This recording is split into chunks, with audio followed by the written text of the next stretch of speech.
Hey, everybody, welcome to FL Teams Live. We are here with you again this week, as we've been every week, except for I think one during the NFL season this year. Jeremiah, we only have, conference championships this week on Sunday, and then I guess we have a week off with the Pro Bowl in between. I'm sure Isaac will come up with some programming that we can plug in there. Maybe we'll do the prop bets again this year. This time, I want to keep track of who wins. Yeah. Not just going to be me making fun of Eli Apple the whole time. Well, I mean, you don't know yet, right? So. Well, we'll see. We'll see how the whiskey treats me. Before we get into the championship game previews, let's talk about our newest partner. They are revolutionizing the world of sports betting and fan engagement by making sports fandom profitable. That company is Symbol, the stock market for sports. Download the Symbol app, that's Simbull, and use the promo code FLTEAMS to receive a free team stock valued up to $150 upon signing up. Again, that Symbol, you can see it down below, and use code FLTEAMS to get that special benefit. By the way, I keep racking in the win dividends for the Lightning. I'm just saying. Shout out to Symbol. Well, let's start here in the NFC. They play first on Sunday, so they get first on our show.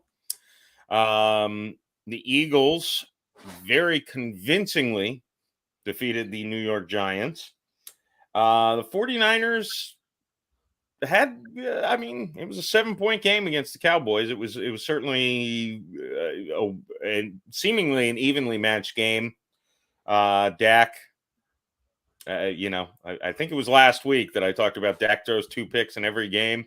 Mm-hmm. Yeah, just call me Nostradamus, but I was right. The big thing to me, looking at this preview here, and now I was on with Isaac a couple weeks ago when you weren't on, and I predicted Bills against Niners in the Super Bowl. Obviously, one half of that's been knocked out by now, but the other half is still here. I'm picking the Eagles to win this game. I'm just gonna jump at it. But the big thing I keep looking at is McCaffrey is injured. I'm sure he's going to play. I'm sure they're all going to play. Elijah Mitchell is injured. He hasn't practiced all week. Deebo Samuel is injured. He wasn't able to practice today.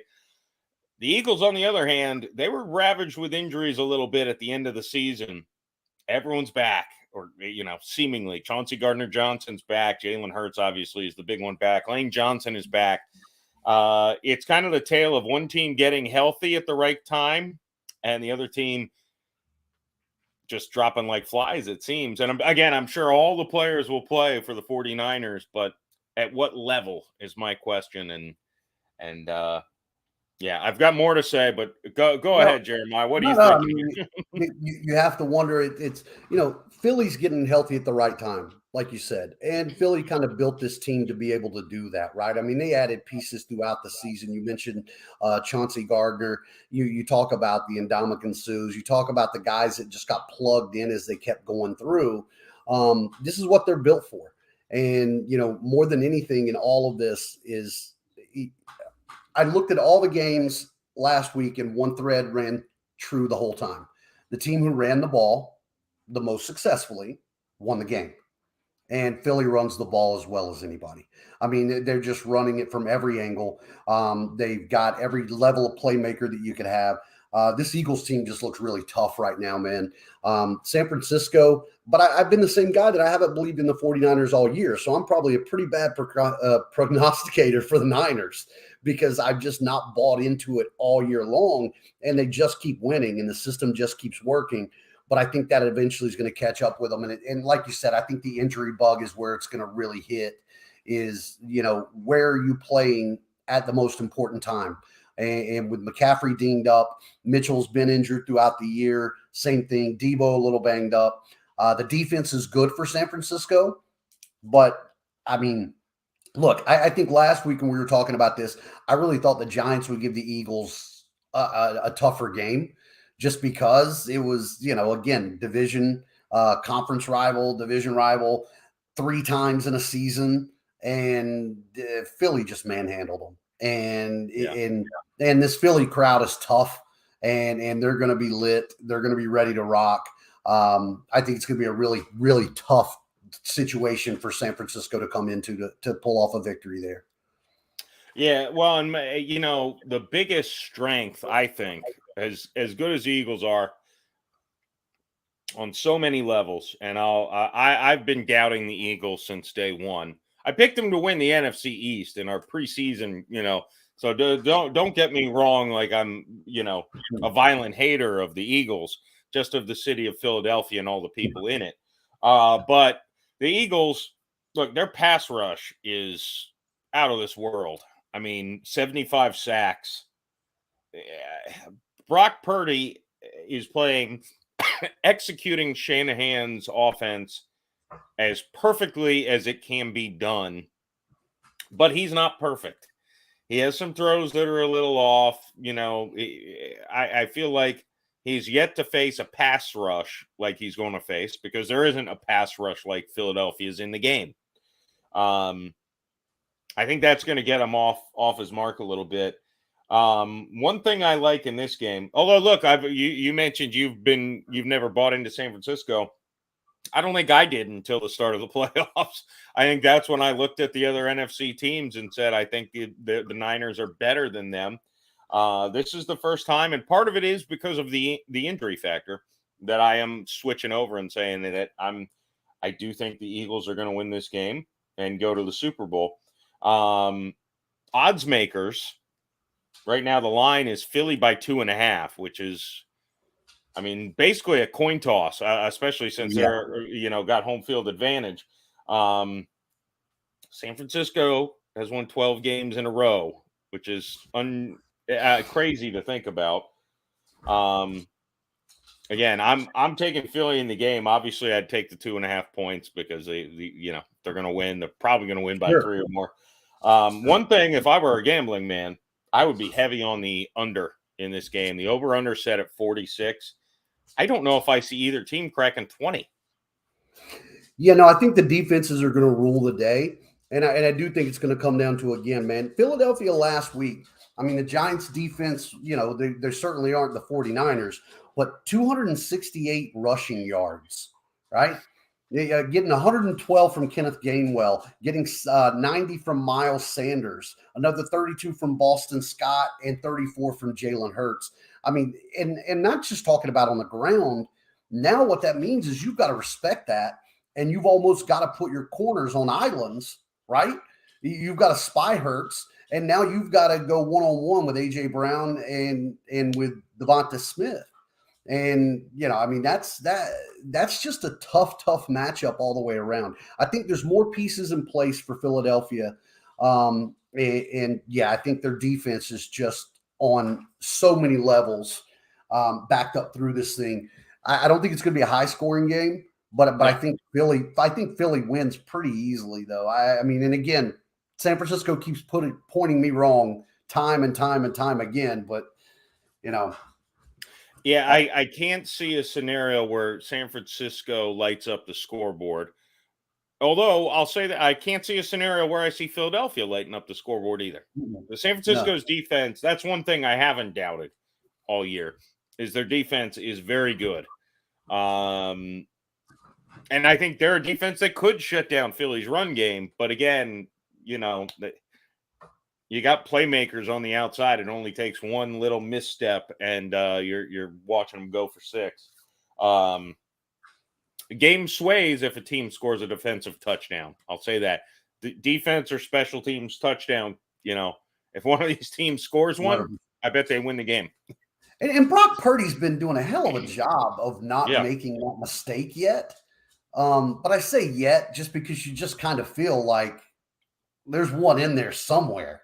I mean, the guy's been playing absolutely great within the system. They're not asking him to do a lot, which is what Shanahan really does well for quarterbacks. Again, Jimmy Garoppolo still sounds relevant to people because of it, right? And so he's done well with that, but I think this is a different kind of pressure coming from Philly. I also think, again, the Philly crowd loves being known as the Philly crowd. I don't know how else to say that, right? They're going to be a special kind of hyped up playing this game to get into the Super Bowl, right? Because if I'm not mistaken, when they made the Super Bowl last time, they had to go through Minnesota, right? Yes. Right.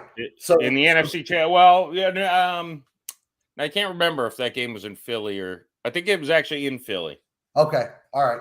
Yeah, but I know the Philly fans, they bank on that. You know what I'm saying? I mean, this is going to be a crowd they're a nasty group of assholes. Right. They're going to be ready to go, and it's going to be a hostile environment with a defense that can bring it on all levels. I hope all the Eagles fans get pink eye from hanging out with assholes. But I still think the Eagles win the game. Nothing good's come out of Philadelphia since Rocky Balboa. And he's not even real. Right, and that stopped in like Rocky 2 or 3, right? I mean, yeah, I'll give him 3, I guess. Moving on to to me, the more intriguing game, because I don't like the 49ers or the city of Philadelphia. Joe Burrow and the Bengals go into Buffalo and kind of make easy work of the Bills. Didn't see that coming.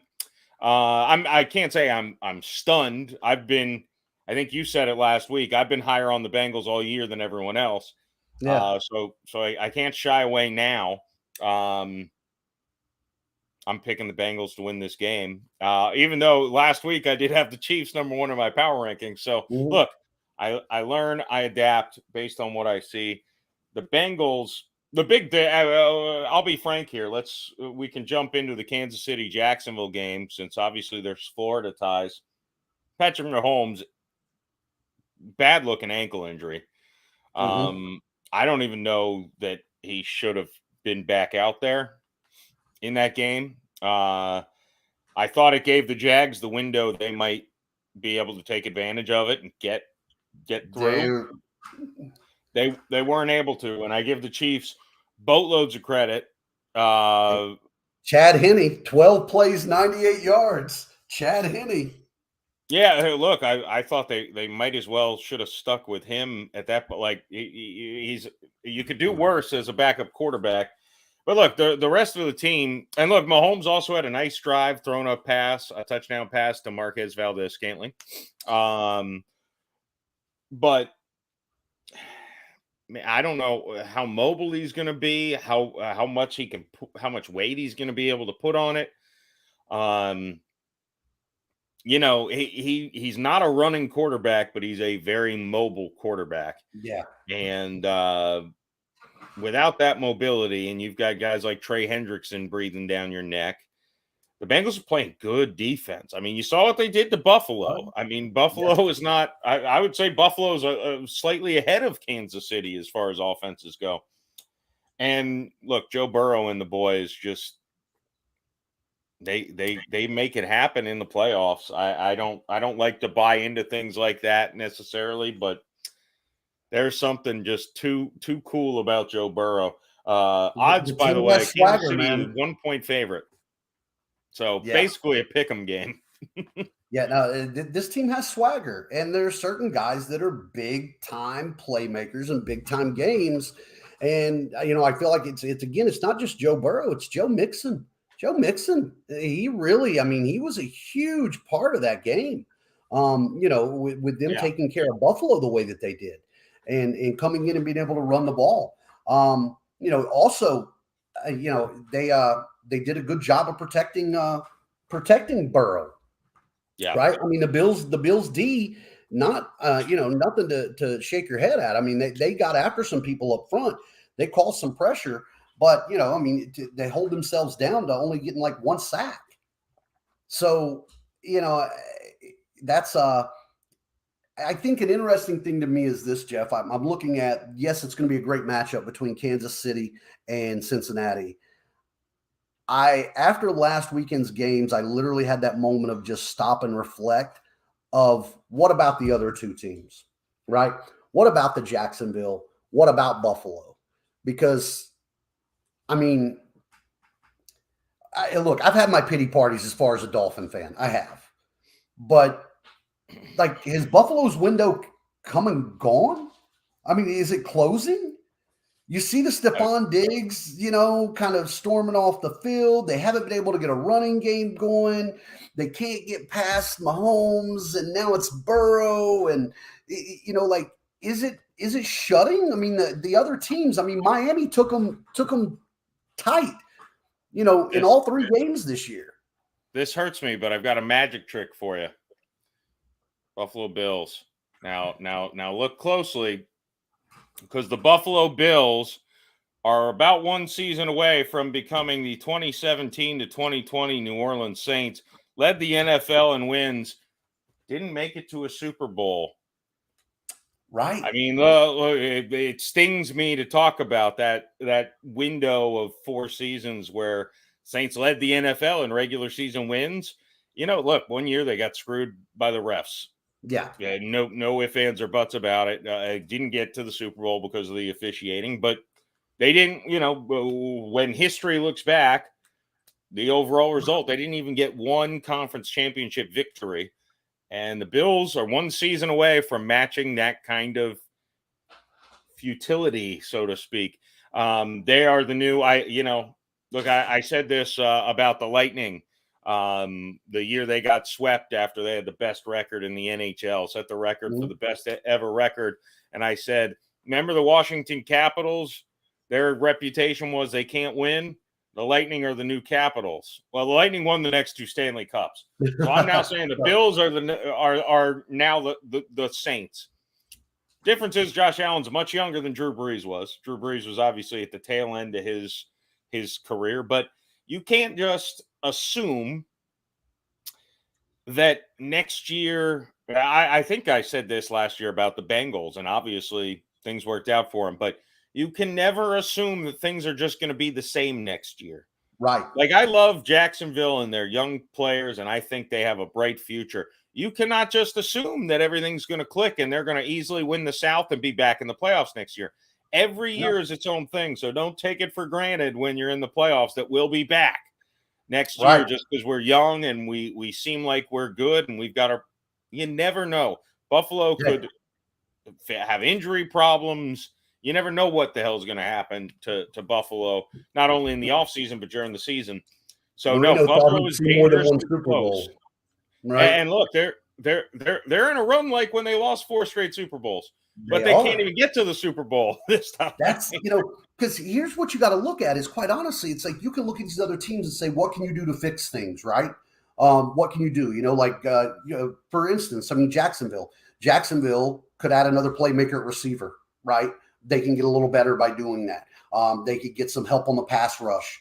But Buffalo has tinkered, and like they built it, right? Perfect I roster, mean, even going out and getting Hines, right? I mean, even going out and getting Hines for special teams and it paid off and all these other things. It's like, at what point does something change? Tie it back into 2 of the teams we're talking about here, or at least tied with the coach, Andy Reid. There was a point in time when Andy Reid was here in Philadelphia, and Philadelphia was perennially the same way. They would get into the playoffs. They had a good record. They just couldn't get through. And Andy had to go. It wasn't obviously that Andy's a bad coach, because look what he's doing in Kansas City. It's just at some point in time, if you don't have those breakthrough moments, I think the message loses its power. And so you've got to kind of wonder in Buffalo, how close are we getting to that, right? Is it Ken Dorsey, who's been on radars to fly and be gone as a coach outside of Buffalo? Who knows, man? But, you see a little bit of the dissension that was starting to show there with Diggs and Allen and, hey, I'm not going to be hurt in Miami if that happens. You know what I'm saying? But I do think the AFC East does continue to get better, and they're reloading and rebuilding. And I think that window where Buffalo was head and shoulders above may be gone. Yeah. Hey, there's the AFC East there's a lot of heat behind Aaron Rodgers or Derek Carr going to the Jets. Yep. I don't care. I mean, Rodgers obviously, I think, takes him to a different level. He was playing with a broken thumb last year, and he was still pretty good. Yeah. He takes him to a different level. But even Carr, over what they had at quarterback, Oh yeah, I don't want to play them. No, And their young guys are a year older. and New England's bringing Bill O'Brien back under the fold, the offensive coordinator, and Tom Brady, right? Probably, right? So, but dude, I mean, it really is. So then, but you do look and you see Jacksonville, and you see a team that's they fought, man. They really did. They fought hard. They went into a situation that, a lot of teams could have folded. There were a couple different times in that game that they could have just went away, and Trevor Lawrence and the guys really showed some game, and fought back through that really hard. It was good. It was good to see for Jacksonville this year, Evan Ingram, somebody who we knew had talent, but get the dude that he was kind of showing. Christian Kirk, who we all rode Christian Kirk hard, but I mean, the guy went out and earned his money. And so, it's exciting to see. And, they've still got a lot of picks coming up as well. And, so that's going to be interesting. Now, when it goes back to Cincinnati, man, I was the guy that said last year that I could see Cincinnati being the greatest 30 for 30 episode ever, right? They make the Super Bowl and then just completely implode. But Joe Burrow and this team have them walking right back, and they're healthier than they were last year. Their defense is better, and the offensive line actually at least showed up a little bit, right, against the Bills. If they spent money and put some talent on the O-line, so that's I think Cincinnati. It's looking very much like a Cincinnati and Philadelphia, collision. Yeah, and that's what I got on both ends.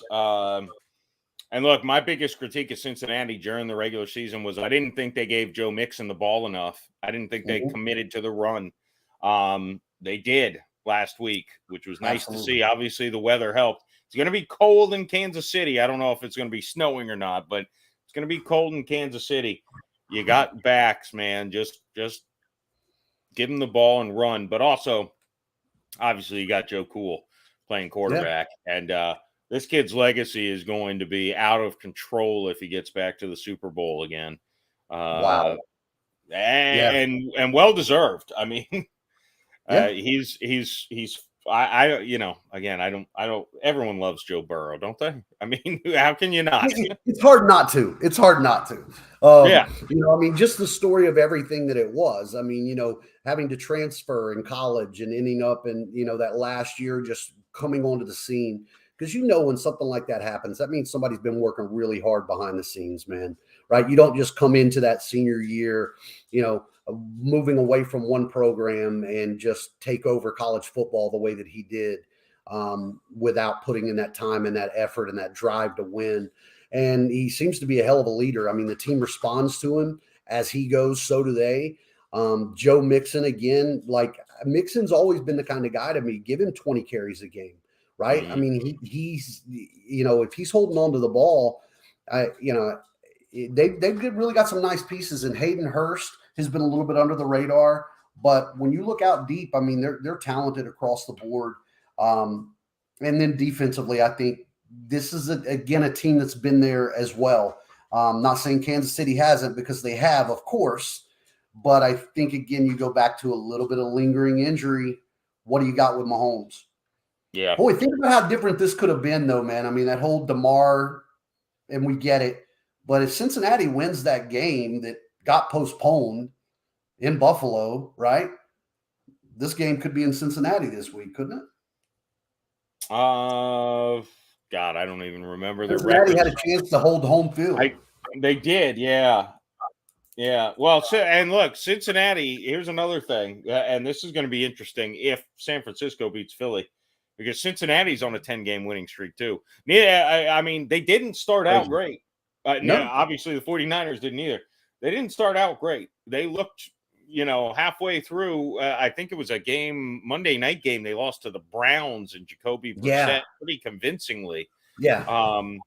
things weren't looking great for Cincinnati, and that might have been their last loss. Because they've won 10 straight games, including the 2 in the playoffs. And man, if they can go into Arrowhead again, they did it last year in the AFC Championship game. That'll be something, and that'll be something that they start giving Patrick Mahomes unfair criticism for. Is going against Joe Burrow, kind of like they did with Manning against Tom Brady back in the day. Because they face each other on the field. They're on the field together so many times, right? Right. That's how it's going to be. It was Tom Brady who deflected Peyton Manning's pass on 4th down. It wasn't the defense that did anything. You are correct. It was on Halloween, October 31st. The Browns beat the Bengals 32-13. That was the last Bengals loss. Yeah, that was an ugly, ugly game. And since then, they got a 3-point victory over the Chiefs, right? It beat the Ravens a couple times. Throw the Bills in there. They manhandled the Bills. Yeah, they really did. Yeah, that was the most surprising thing. This game's got an interesting, I'm kind of surprised the over-under for this game is so close to the NFC game. 48. I'm like, I think I like the under in this game too. I don't see either team lighting up the scoreboard, especially not Kansas City, because look, Mahomes is going to not be at 100%. And look what the Bengals just did to the Bills. I mean, I feel terrible, but I feel like this is a game Trey Hendrickson might just wreck Mahomes multiple times. FAU's Trey Hendrickson. It's just I don't know if I could see Kansas City putting up 20 points in this game under almost any circumstance.